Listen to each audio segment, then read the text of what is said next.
حق۔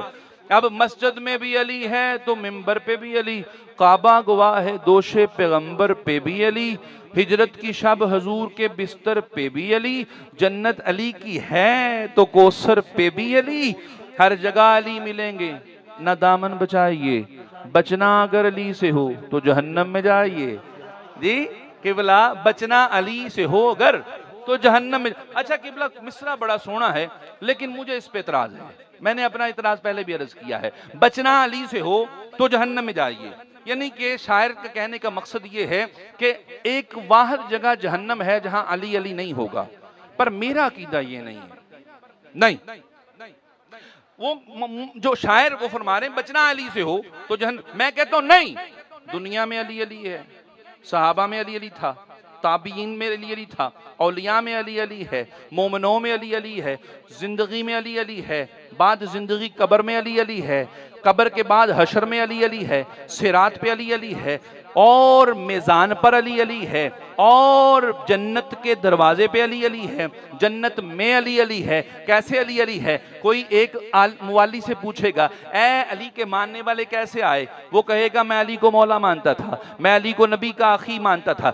میں علی کو نبی کا ویر مانتا تھا، میں علی کو نبی کا جانشین مانتا تھا، میں علی کو نبی کا صاحب مانتا تھا، سید مانتا تھا، میں علی کو سردار عرب مانتا تھا، میں علی کو سردار عرب و عجم مانتا تھا، میں علی کو امیر المومنین مانتا تھا، میں علی کو امام المتقین مانتا تھا، میں علی کو امام الاوصیاء مانتا تھا، میں اس لیے جنت میں آیا۔ ایک دوسرے سے پوچھے گا، دوسرا پہلے سے پوچھے گا، اس طرح جنت میں بھی علی علی ہوگا، علی علی ہوگا۔ اور روایت میری نزہۃ المجالس میں لکھا ہے کہ جنت کے ایک ایک پتے پر علی علی لکھا ہوا ہے، جنت کے 8 دروازوں پر علی علی لکھا ہوا ہے، یہاں تک کہ حضرت علامہ نصفی علیہ رحمہ نے لکھا ہے کہ جنت کے اوپر جو کنڈی لگی ہوئی ہے، کنڈی کنڈی کنڈی، علامہ نصفی علیہ رحمہ فرماتے ہیں وہ کنڈی جو لگی ہوئی ہے، جب کوئی انسان اپنے گھر کی بیل نوک کرتا ہے، دروازہ نوک کرتا ہے تو آواز ٹھک ٹھک کی آتی ہے۔ علامہ نصفی فرماتے ہیں کہ جب جنت کا دروازہ کھڑکایا جاتا ہے، نوک کیا جاتا ہے،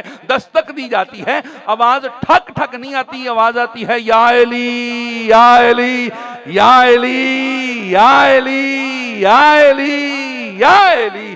اس لیے جنت میں علی علی علی علی علی علی ہوگا۔ اچھا جہنم میں، قبلہ جہنم میں، اب جہنم میں بھی واللہ تعالیٰ میرا یقین ہے، وجدان ہے، میرا اپنا مطالعہ ہے کہ جہنم میں بھی علی علی ہوگا۔ ہوگا کس طرح؟ ایک جہنمی دوسرے جہنمی سے پوچھے گا جہنم میں کیسے آئے ہو؟ وہ جہنمی دوسرے جہنمی سے کہے گا میں علی کو مولا نہیں مانتا تھا اس لیے آیا، میں علی کو امام المتقین نہیں مانتا تھا اسی لیے آیا۔ بھئی تو کس طرح آیا؟ میں علی کو نبی کا ویر نہیں مانتا تھا اس لیے آیا۔ بھئی تو کس طرح آیا؟ میں علی کو نبی کا بھائی نہیں سمجھتا تھا اس لیے آیا۔ میں علی کو جانشین مصطفیٰ نہیں سمجھتا تھا اس لیے آیا۔ میں علی کو بادشاہ نہیں مانتا